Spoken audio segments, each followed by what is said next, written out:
Hi friends, welcome to Nadiya creatives. இன்னைக்கு நம்ம பார்க்க போறது சூப்பரான நம்மளோட பன்னீர்ல வந்து பாலக் பன்னீர் தான் இன்னைக்கு எப்படி செய்யலாம்னு பார்க்கலாம் வாங்க. அதுக்கு ஒரு பன்னீர் வாங்கி அதை வந்து சின்னதாக கியூபா கட் பண்ணிட்டு இந்த மாதிரி நெய் ஒரு ஸ்பூன் ஊற்றி நல்லா வறுத்து வச்சுக்கலாம். இந்த மாதிரி நான் தவால வச்சு தான் வறுத்து எடுத்துருக்கேன். இந்த அளவுக்கு நல்லா மொறுன்னு கிறிஸ்பியாக இருக்கும்போது நமக்கு அது கரையாது, உடையாது, நமக்கு சூப்பராக கிடைக்கும். அதனால நான் இந்த அளவுக்கு நல்லா ஃப்ரை பண்ணியிருக்கேன். எண்ணெயில் போட்டு வறுத்து எடுத்தீங்கன்னா இந்த அளவுக்கு நல்லா கிடைக்குமான்னு தெரியாது, ஆனால் தவால போட்டு வறுத்து எடுக்கும்போது இந்த அளவுக்கு நல்லா நமக்கு பர்ஃபெக்டாக கிடைக்கும். இப்போ இது ரெடியாக எடுத்து வச்சாச்சு. இப்போ ஒரு கடாயில் தேவையான அளவு குக்கிங் ஆயில், நீங்கள் என்ன யூஸ் பண்ணுறீங்களோ அந்த ஆயில் வந்து சேர்த்துக்குங்க. இதில் வந்து நான் ஒரு 4 வெங்காயம் நீல வாக்கில் கட் பண்ணி வச்சுருக்கேன். ஒரு 3 தக்காளி, அப்புறம் இஞ்சி, பூண்டு, பச்சை மிளகா, அதுக்கப்புறம் வந்து பாலக்கு கீரை வந்து எடுத்து நான் அந்த காம்பெல்லாம் எடுத்துகிட்டு வெறும் இலையை மட்டும் தண்ணியில், வெறும் நம்ம பச்சை தண்ணியில் சேர்த்து வச்சுருக்கேன். இப்போ இது எப்படி வதக்கலான்னு பார்க்கலாம். வெங்காயம் வந்து நம்ம முதல்ல சேர்த்துக்க போகிறோம். இந்த கடாயில் முதல்ல எல்லாத்தையுமே வதக்கிட போகிறோம். வதக்கிட்டு நம்ம அரைச்சிட்டு அதுக்கப்புறம் நம்ம செய்ய போகிறோம். அதனால தான் நான் வந்து நீல வாக்கில் கட் பண்ணி வச்சுருக்கேன். இப்போ இது வந்து நல்லா வதக்கிக்கலாம். இந்த கலர் சேஞ்ச் ஆகும்ல, அந்த அளவுக்கு நல்லா வதக்கின பிறகு தக்காளி, இஞ்சி பூண்டு, பச்சை மிளகா அதெல்லாம் சேர்த்துக்க போகிறேன். இப்போ இந்த அளவுக்கு கொஞ்சம் கலர் சேஞ்ச் ஆகிற அளவு வதக்கினா போதும். நம்ம வந்து அரைச்சிட்டு திருப்பியும் வந்து நம்ம வதக்க தான் போகிறோம். அதனால் இப்போ இதில் ஒரு 10 முந்திரி எடுத்திருக்கேன். அப்புறம் வந்து இஞ்சி, பூண்டு, பச்சை மிளகா, அப்புறம் தக்காளி, இது எல்லாத்தையுமே நம்ம இதோடு சேர்த்து வதக்கிக்கலாம். இப்போ தக்காளி, பச்சை மிளகா, இஞ்சி, பூண்டு எல்லாமே நல்லா வதங்கியிருக்கு. இந்த சமயத்தில் ஒரு கட்டளவுக்கு நம்ம க்ளீன் பண்ணி வச்சுருந்த இந்த பாலக்கீரை இதை வந்து நம்ம சேர்த்துக்கலாம். சேர்த்துட்டு ரொம்ப வதக்கக்கூடாது, லேசாக வதக்கிட்டு ஆஃப் பண்ணிடலாம்.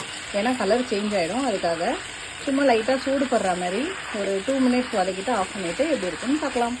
இப்போ இது ஒரு 2 மினிட்ஸ் வதக்கியாச்சு. இப்போ ஆஃப் பண்ணிடலாம். ஆஃப் பண்ணிவிட்டு இதை நல்லா ஆற வச்சுட்டு மிக்சி ஜாரில் சேர்த்து நல்லா நைஸாக அரைச்சி கொண்டு வந்துடலாம்.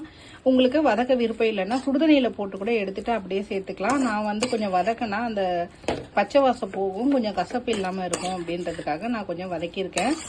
அரைச்சிட்டு எப்படி இருக்குன்னு பார்க்கலாம். இப்போ இந்த அளவுக்கு நல்லா நம்ம சூப்பராக வந்து ஃபைன் பேஸ்ட்டாக அரைச்சி கொண்டு வந்தாச்சு அந்த வதக்கின மிக்ஸை. இப்போ வெண்ணெய் வந்து நான் வாங்கி வச்சுருந்த வெண்ணெயில் கொஞ்சம் வந்து நம்ம எடுத்து நம்ம இதே கடாயில் நம்ம எடுத்து அரைச்ச இதுவே நம்ம ரெடி பண்ணி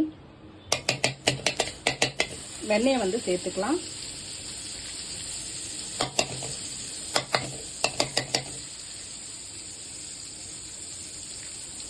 வெண்ணெயில் செய்யும்போது நல்லா டேஸ்ட்டாக இருக்கும் இந்த பாலக் பன்னீர் பட்டர் மசாலா.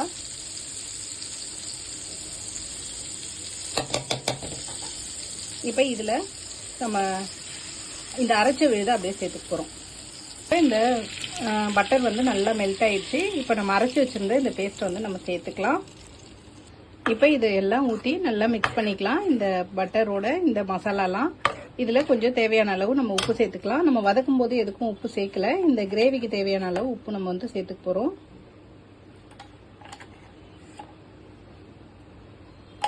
சேர்த்துட்டு நீங்கள் டேஸ்ட் பார்த்துட்டு உங்களுக்கு ஏற்ற அளவுக்கு உப்பு வந்து சேர்த்துக்குங்க. இது மஞ்சள் பொடியெலாம் சேர்த்தோம்னா கலர் சேஞ்ச் ஆகிடும். இது வந்து பாலக் பன்னீர்ன்றதுனால நமக்கு கிரீன் கலராக தான் இருக்கும். அதனால் இது அப்படியே வந்து நம்ம நல்லா வதக்கிட்டு டேஸ்ட் பாருங்கள். பச்சை மிளகா டேஸ்ட்டு உங்களுக்கு போதும்னா இந்த காரத்தோடு நிறுத்திடலாம். அப்படி இல்லை உங்களுக்கு கொஞ்சம் காரம் தேவைப்படுதுன்னா நம்ம லைட்டாக வந்து மிளகாத்தூள் மட்டும் சேர்த்துக்கலாம். இப்போ இந்த அளவுக்கு நமக்கு இதுலேயே டேஸ்ட் பார்த்ததுல நமக்கு உப்பு காரம் எல்லாமே கரெக்டாக இருக்குது. நான் அதனால் மிளகாத்தூள் சேர்க்கல. உங்களுக்கு தேவைப்பட்டால் நீங்கள் மிளகாத்தூள் சேர்த்துக்குங்க. இல்லை பச்சை மிளகாவே கூட சேர்த்து நீங்கள் வதக்குங்க.